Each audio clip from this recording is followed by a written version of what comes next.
la France estime que le besoin fondamental pour les pays africains en général et les pays, et le Cameroun en particulier, c'est l'adoption des LGBT, tout ce que vous imaginez là.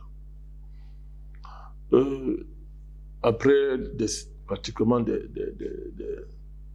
siècles de présence en Afrique, la France se retrouve au début du XXIe siècle avec de tels clashs diplomatiques. Qu'est-ce qui se passe dans la tête des dirigeants français? C'est-à-dire, qu'est-ce qu'ils cherchent?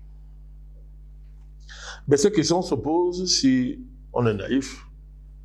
Mais quand on connaît les profondeurs, les lignes secrètes, les paradigmes secrets de la diplomatie française, et en particulier de l'action de celui qui a sa tête à l'heure actuelle, on comprend.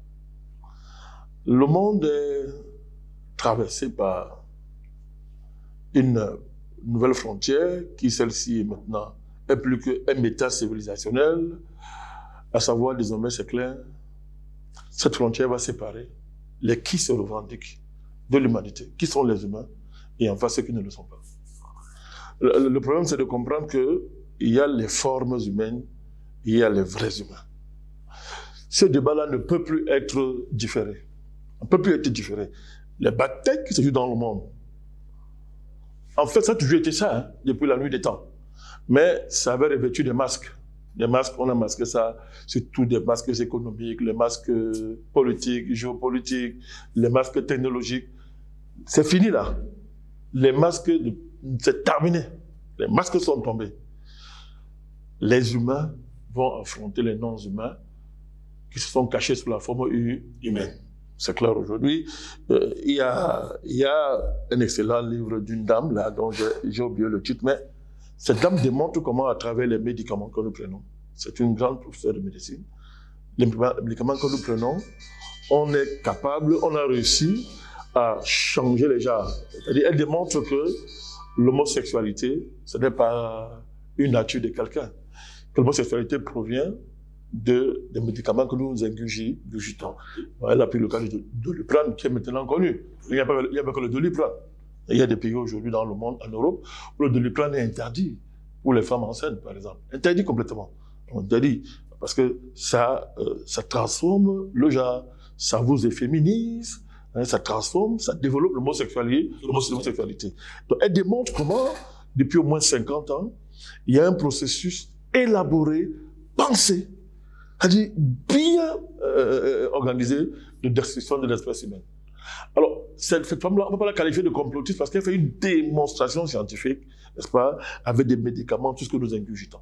Donc, vous voyez très bien que les choses sont claires, les choses sont claires. On est en face.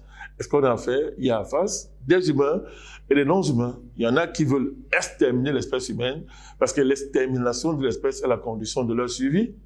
Et en face, est-ce que nous, on va se laisser exterminer? L'enjeu, il est là.